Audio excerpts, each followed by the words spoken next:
दिनां दा प्यारी ओ रब्बा बड़ी लंबी जुदा। बिस्मिल्लाहिर्रहमानिर्रहीम, अस्सलामु अलैकुम वरहमतुल्लाहि वबरकातुहू। जी नाज़रीन, अज मैं तुहाडे नाल पाकिस्तान की मशहूर गुलकारा अजीम जिन्होंने बहुत ज़्यादा गाने गाए ने और अजीम गुलकारा सी ते उन्हां दी ज़िंदगी का एक वाक़या तुहाडे नाल शेयर करांगा कि उन्होंने अपनी ख्वाहिश का इजहार किया कि मैं दलीप कुमार नूं मिलना चाहती हाँ। और जिस वेले दलीप कुमार नूं मिलने वास्ते गई तो उस तो बाद फिर वो इंदिरा गांधी नाल उहदी मुलाकात हुई तो उत्थे की वाक़या पेश आया वो सारा तुहाडे नाल तफसील दे नाल बयान करांगा। उम्मीद है तुहानूं पसंद आएगा। तो लो जी, जे चैनल ते नवे हो तो चैनल नूं सबसक्राइब लाइक और शेयर जरूर कर देना। तुहाडीआं मुहब्बतां दा बड़ा शुक्रिया। तुहानूं पता पाकिस्तानी गुलकारा रेशमा जी बहुत बड़ी गुलकारा होइयां ने और एक बिल्कुल सादा किस्म की जिंदगी गुजारने वालियां जिन्हां दे विच कोई गरूर तकबर घमंड नहीं सी और इस तरह की गुलकारा सी जिन्हां दी आवाज़ भी बिल्कुल देसी, जिस तरह घ्यो नहीं होंदा देसी आवाज़ सी, कोई वलैती कोई उहदे च कोई मिक्स नहीं सी चीज़, कोई इस तरह की आवाज़ नहीं सी जिहड़े शोखो चंचल वगैरह होंदी आ। बिल्कुल सादा जी जिंदगी गुजारने वाली सादा आवाज़ वाली रेशमा जी उन्हां दी जिंदगी का एक वाक़या कि उन्हां दी ख्वाहिश सी कि मैं जिंदगी दे विच एक दफ़ा दलीप कुमार नूं मिलां। तो वो कहदियां ने कि एक ऐसा वक्त आ गया कि मैं ना दलीप कुमार नूं मिलने वास्ते इंडिया चले जानी हाँ, मेरा वीज़ा लग जाता। मैं उस दिन सोचदी हाँ कि लै भी अज मैनूं बहुत अच्छा मौका मिलिया, मैं दलीप कुमार नूं भी मिलांगी।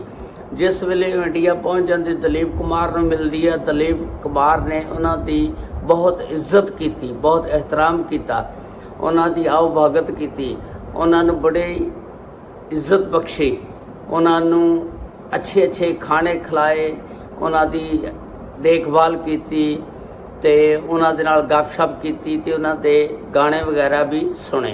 गुलकारा रेशमा दसदियां ने उस तो बाद दलीप कुमार साहब ने इंदिरा गांधी फोन किया जिहड़ी मुल्क दी वजीर आज़म सी ते उन्होंने दलीप कुमार ने इंदिरा गांधी नूं कहा कि साडे कोल पाकिस्तान की एक बहुत बड़ी गुलकारा रेशमा जी आईयां हुई ने, तुसीं इन्हां नूं सुनो।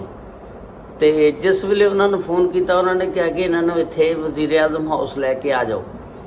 तो गुलकारा रेशमा नूं दलीप कुमार साहब इंदिरा गांधी को लैके चले जाते हैं। उत्थे इंदिरा गांधी ने उहदे गाने वगैरह सुने जिहड़े उन्होंने बहुत पसंद किए और उन्होंने बहुत हौसला अफजाई की ते बड़े खुश हुई इंदिरा गांधी।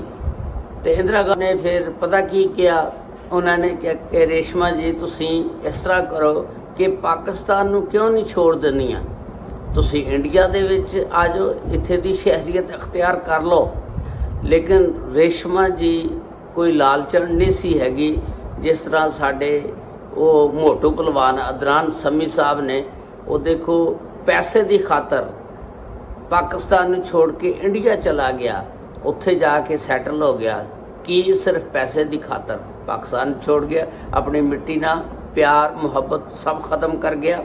रेशमा जी ने कहा कि नहीं जी, मैनू अपनी मिट्टी ना प्यार आ, मैं पाकिस्तान च ही रहना चाहती हाँ, तुहाडीआं मुहब्बतां दा बड़ा शुक्रिया कि तुसीं मैनू आफर की कि इत्थे रवो, इत्थे दी शहरीयत अख्तियार कर लो, लेकिन मैं वापस पाकिस्तान ही जाना चाहती हाँ, मैं पाकिस्तान ही मरना जीना चाहती हाँ। तो उस वेले फिर इंदिरा गांधी साहबा ने कहा ठीक है जी, जिमें तुहाडी मर्जी, अगर तुसी वापस जाना चाहती हो तो सत बिस्मिल्ला तुसी वापस चलिया जाओ। तो उस तो बाद फिर इंदिरा गांधी ने आन लगिया वापस, गुलकारा रेशमा दसदियां ने कि 10 तोले चूड़ियां की शक्ल दे विच उन्होंने सोना दिता, मैनू जेवर दिता, जिहड़ा मैं पाकिस्तान लैके आई। 10 तोले की कीमत बहुत ज़्यादा आ, लेकिन उस वेले तो सस्ती सी, सोना सस्ता सी, एडा महंगा कोई नहीं सी हैगा। ਤੇ ਫਿਰ ਵੀ 10 ਤੋਲੇ ਬਹੁਤ ਮੈਂ ਨਹੀਂ ਦਿਖਾਉਂਦਾ। ਇੰਦਰਾ ਗਾਂਧੀ ਨੇ ਉਹਨੂੰ ਬਤੌਰ ਤੋਹਫਾ ਦਿੱਤਾ ਚੂੜੀਆਂ ਦੀ ਸ਼ਕਲ ਦੇ ਵਿੱਚ।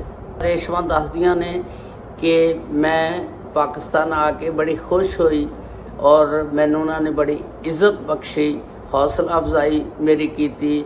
ਤੇ ਪਾਕਿਸਤਾਨ ਦੇ ਵਿੱਚ ਅਦਾਕਾਰਾਂ ਦੀ ਕੋਈ ਏਡੀ ਵੈਲਿਊ ਨਹੀਂ ਹੈ, ਇੱਜ਼ਤ ਨਹੀਂ ਹੈ, ਹੌਸਲਾ ਅਫਜ਼ਾਈ ਨਹੀਂ ਹੈ। ਤੁਸੀਂ ਵੇਖਿਆ ਹੋਣਾ ਆਖਰ ਦੇ ਵਿੱਚ ਕਈ ਗੁਲੂਕਾਰ ਅਦਾਕਾਰ ਵਗੈਰਾ ਵਿਚਾਰੇ ਸਿਸਕੀਆਂ ਲੈ ਕੇ ਫੌਤ ਹੋ ਜਾਂਦੇ ਨੇ। ਆਖਰੀ ਟਾਈਮ ਦੇ ਵਿੱਚ ਉਹਨਾਂ 'ਤੇ ਬੜਾ ਬੁਰਾ ਵਕਤ ਆਉਂਦਾ, ਕੋਈ ਉਹਨਾਂ ਦੀ ਦੇਖਭਾਲ ਨਹੀਂ ਕਰਦਾ, ਕੋਈ ਉਹਨਾਂ ਨੂੰ ਦੇਖਦਾ ਨਹੀਂ। ਪਰ ਅੱਲਾਹ ਤਾਲਾ ਰੇਸ਼ਮਾ ਜੀ ਨੂੰ ਜੰਨਤੁਲ ਫਿਰਦੌਸ ਦੇ ਵਿੱਚ ਆਲਾ ਮੁਕਾਮ ਅਤਾ ਫਰਮਾਏ। बड़ी मेहरबानी, शुक्रिया। अस्सलामु अलैकुम वरहमतुल्लाहि वबरकातुहू।